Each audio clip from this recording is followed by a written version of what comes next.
Jika zaman dulu orang-orang melihat cacing yang ada di pikirannya bisa digunakan untuk obat seperti tipes, panas, stamina, untuk dijadikan pupuk, dan lain-lain. Tapi untuk anak muda sekarang melihat cacing banyak sekali berpikir, memangnya bisa dibuat apa?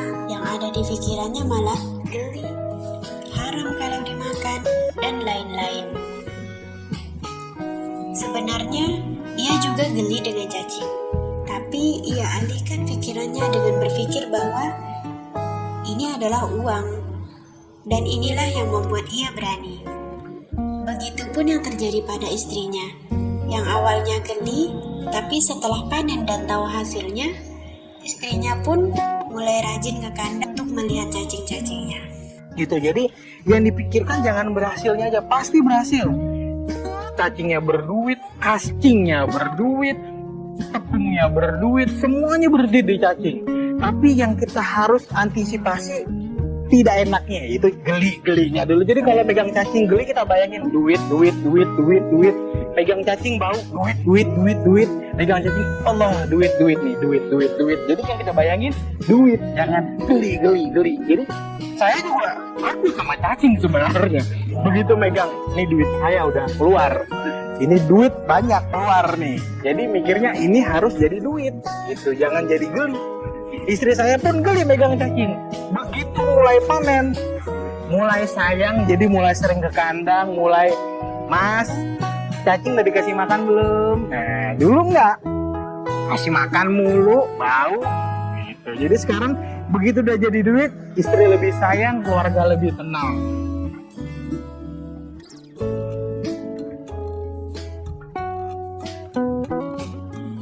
Sebelum berbudidaya cacing, Muhammad Zidni Ilman bekerja di perusahaan kopi kapal api sebagai finance. Karena jam kerja yang tinggi, membuatnya berpikir untuk memiliki usaha. Pada awalnya, ia berpikir untuk beternak mabot, tapi tidak berhasil. Kemudian, ia mencoba untuk memelihara cacing dan berlanjut hingga kini. Ia memilih cacing karena perawatannya yang mudah dan bisa ditinggal. Selain menjadi obat, cacing pun bisa mengolah limbah dapur.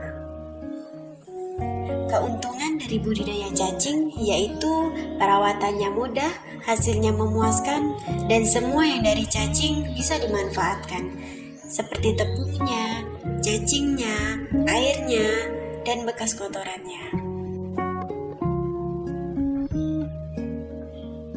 Nah, dari hasil yang bisa kita hasilkan dari cacing di sini, satu yang bisa dihasilkan, cacing itu sendiri kita bisa hasilkan. Yang kedua, kotorannya cacing bisa kita hasilkan buat tanaman. Saya sudah aplikasikan di rumah, warga-warga sekitar bagian sudah saya bagi. Yang ketiga, dari cacing itu yang bisa dihasilkan tepung cacing. Raw material itu bisa kita pakai untuk obat. Kalau bisa juga kita campur ke minuman, bisa untuk kopi, bisa untuk kesehatan, bisa juga. Yang keempat, setelah dari tepung tadi, bisa juga yang biasa saya jual jus cacing. Jadi cacing itu direbus, setelah direbus baru diminum. Hasilnya lebih berkhasiat daripada yang tepung. Cuman kalau ini tepung bisa awet. Kalau yang direbus hanya tahan maksimal 2 hari. Tapi resep dari zaman dahulu adalah di jus. Selanjutnya yang bisa saya jual adalah air bekas dipanaskan cacing itu bisa jadi campuran buat pupuk, bisa juga dicampur buat aroma, buat kita kasih tambahan pakan. Itu juga tetap bernutrisi gitu. Tapi tidak disarankan untuk dikonsumsi manusia.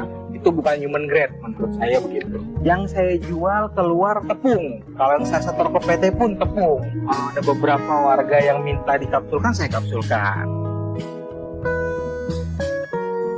Awal mula mempelajari budidaya cacing ini, ia dapat dari menonton YouTube di sela waktu kerja. Tapi karena ia bingung dengan banyaknya metode memelihara cacing, ia pun berkonsultasi dengan ayahnya. Dan sang ayah menawarkan Zidni untuk mempelajari di satu tempat yang mengajarkan tentang budidaya 3 jenis cacing, mengajarkan pemeliharaannya dari dasar, serta sudah bernaung di bawah PT. Informasi dari ayahnya itulah yang membuat ia tahu bahwa peternak cacing-cacing besar punya cara, metode, serta marketnya masing-masing. Menurutnya, semua jenis cacing itu bisa dijadikan obat.